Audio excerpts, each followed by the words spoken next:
Балалар, біз бүгін менің арманым атты шығарма жазамыз. Кәне кімнің қандай арманы бар екен? Нұрмұхамед. Мен өскенде дәрігер болғым келеді, адамдарды емдеймін. Елана. Мен өскенде геолог болғым келеді, жер қыртысын зерттеймін. Өте тамаша. Елеу. Мен де өскен кезде дәрігер болғым келеді. Ендеше менің арманым атты шығарма жазуға кірісеміз.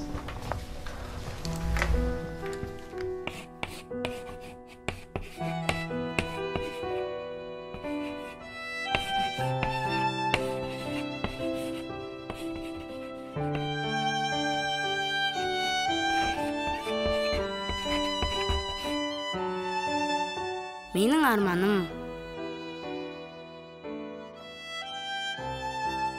Менің арманым өскен кезде жақсы әке болу. Неге?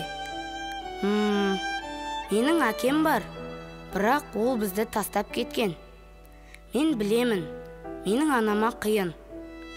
Жалғыз екі баланы бағу оңай емес. Бірақ та ол әрқашан күліп жүреді.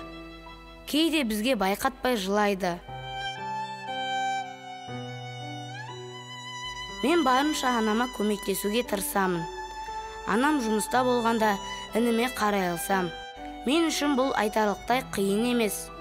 Бұрын әкем бар кезде бәрі өзгеше еді. Әкем бізді тастап кетсе де, мен оны жақсы көрем. Бірақ мен әкем сияқты болмаймын.